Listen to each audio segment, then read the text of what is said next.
A ver, el método por ultrasonido, no sé si alguien vio en su corta carrera de estudio de ingeniería. A ver, ¿alguien vio tomar mediciones por ultrasonido? Lo vieron en la práctica, ¿verdad? El grupo que tocó esta mañana, con los grupos. ¿Lo vieron al equipo? Muy bien. Bueno, eso. Este método, el método por ultrasonido, se basa en la generación de ondas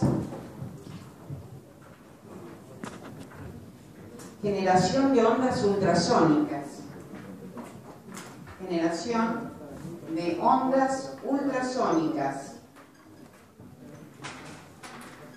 Como son ultrasónicas, tienen una frecuencia superior a las ondas sonoras. Generalmente son de una frecuencia mayor a 20 MHz.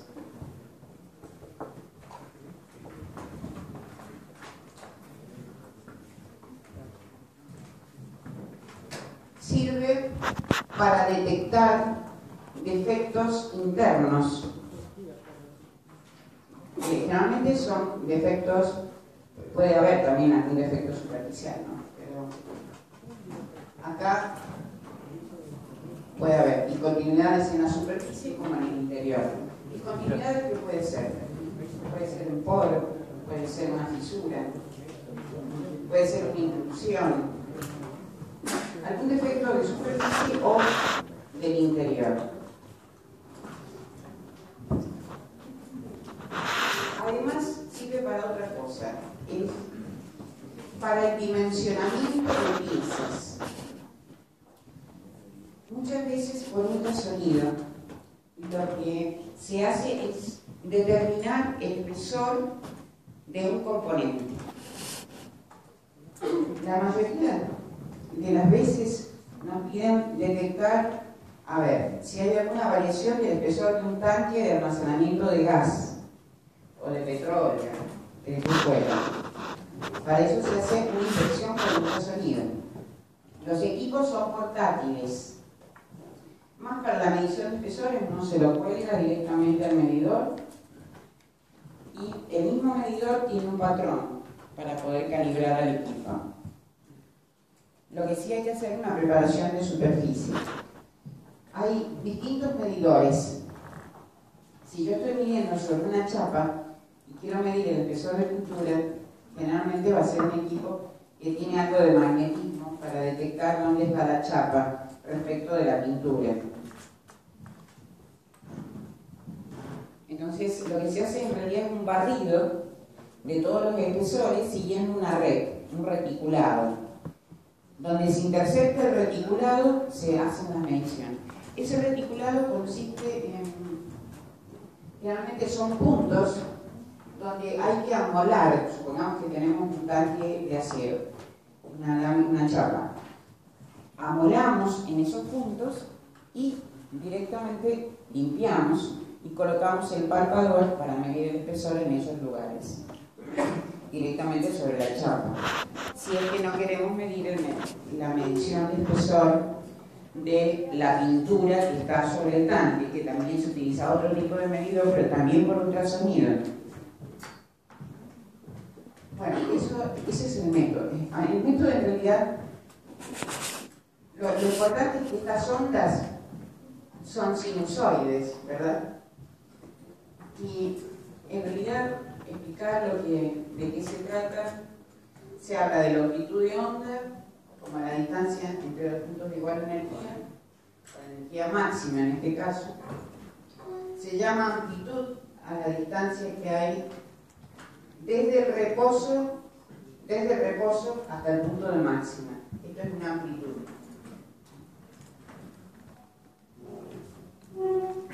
Después, la frecuencia es el número de ciclos, un poquito respecto del tiempo, es el número de ciclos que realiza el movimiento de una partícula.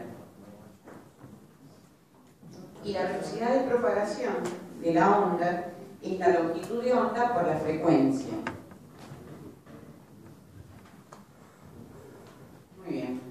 Ahora, vamos a continuar. Vamos a ver cómo es el movimiento, el movimiento de las partículas que responden a las ondas ultrasonoras. ¿Cómo sería la propagación del sonido? El movimiento de las partículas para la propagación del sonido. En general, las partículas están unidas entre sí a través de fuerzas elásticas. Las partículas están unidas por fuerzas elásticas. Cuando empujo una partícula, esta empieza a vibrar y transmite el movimiento al resto de las partículas vecinas. Por eso, a eso se llama propagación del sonido a través del movimiento de las partículas. Y las ondas que se pueden generar pueden ser ondas longitudinales,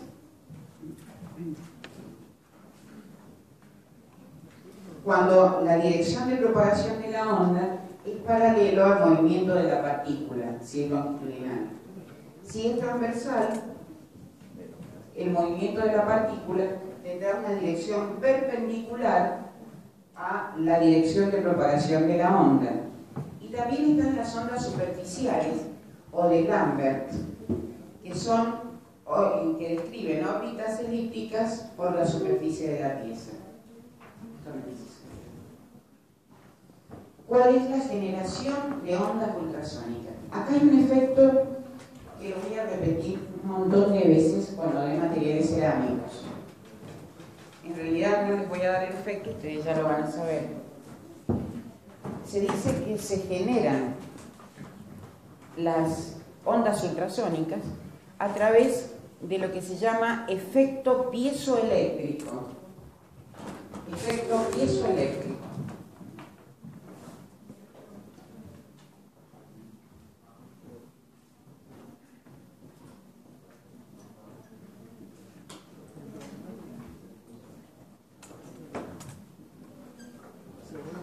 Efecto piezoeléctrico. A ver, ¿en qué consiste? A ver, generalmente ustedes, los que alcanzaron a ir esta mañana, habrán visto que hay un osciloscopio donde hay un tubo de rayos catódicos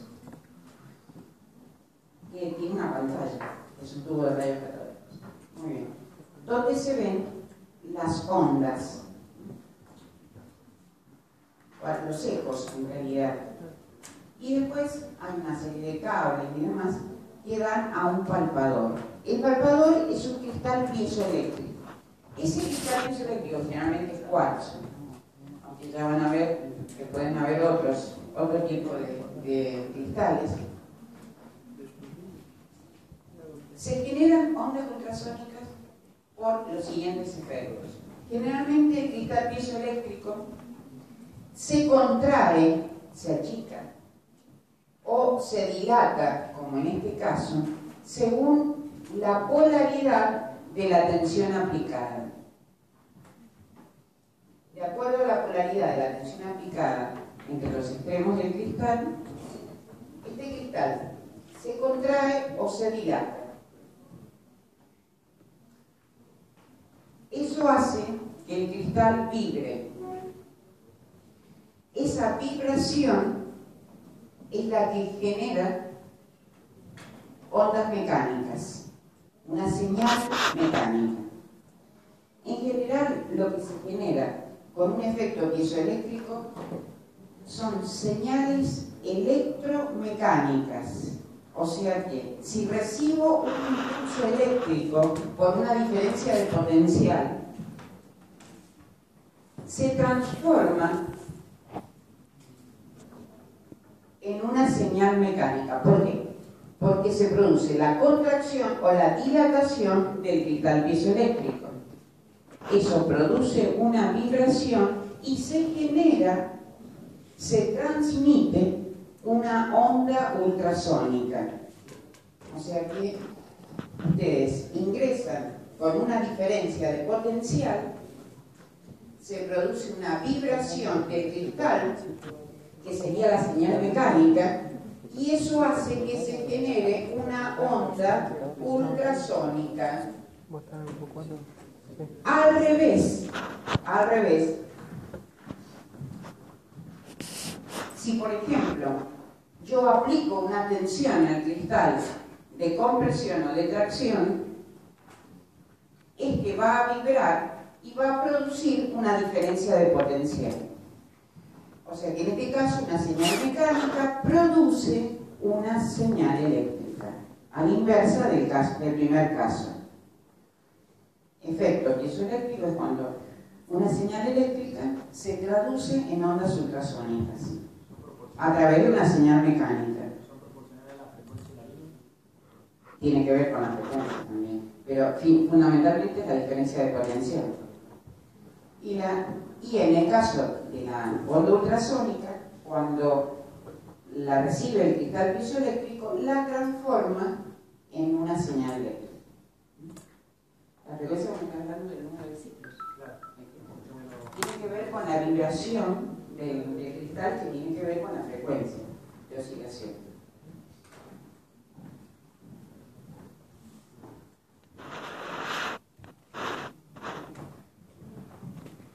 Acá lo dice, a ver si se puede leer. Si se aplica una corriente alterna, la plaquita o el cristal se contrae o se dilata con la frecuencia, obteniéndose ondas ultrasónicas por la vibración del cristal, que es una señal mecánica. Y al revés, cuando la plaquita es sometida al sonido, a las ondas ultrasónicas, se genera una señal eléctrica. Generalmente el cristal piezoeléctrico se considera un transductor. Es un transductor.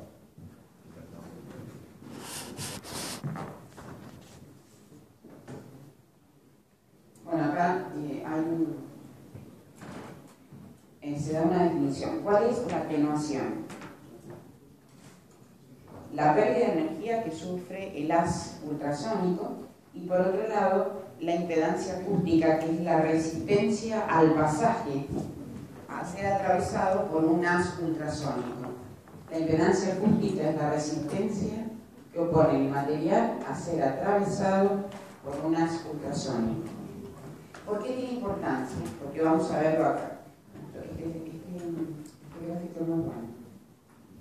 Lamentablemente no tuve tiempo de cambiarlo, por eso le voy a hacer otro dibujo. Voy a cambiar el slide.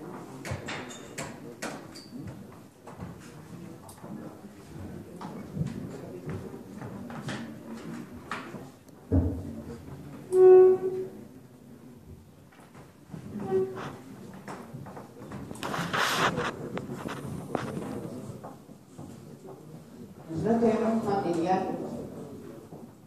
Atiendan esto, por favor. Voy a ver si puedo explicarles un solo método, algo simple. Yo tengo un palpador. Este es el palpador. Dentro del palpador hay un cristal piezoeléctrico que es el cuarzo, generalmente el cuarzo. El palpador se coloca sobre la pieza que quiero medir. Profe. Sobre esta es la pieza, ¿verdad? Sí. En el palpador adentro donde está el cuarzo, también está, digamos, está dentro del líquido, digamos, para proveer un mejor acoplamiento, ¿o no? No.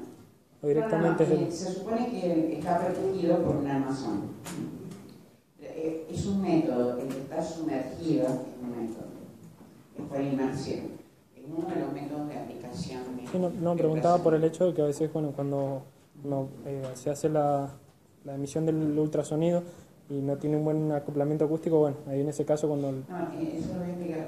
Déjame ver. Bueno, el palpador hace contacto con la pieza. Justamente lo que acaba de preguntar es que si por ejemplo hago contacto directamente con la pieza y acá hay aire entre el palpador y la pieza, el aire tiene una impedancia acústica muy diferente a la del material, a la del acero, por ejemplo. Entonces, todas las ondas ultrasónicas que genera el palpador van a ser reflejadas al llegar a la pieza. No se va a transmitir ninguna onda en el interior de la pieza. Por lo tanto, se aconseja que el palpador debe hacer contacto sobre la pieza con algún medio acoplante, que es aquel que separa o desplaza el aire que está entre el palpador y la pieza. Hay que desplazar el aire a través de un medio acoplante. Ese acoplante puede ser una resina, puede ser aceite, puede ser glicerina,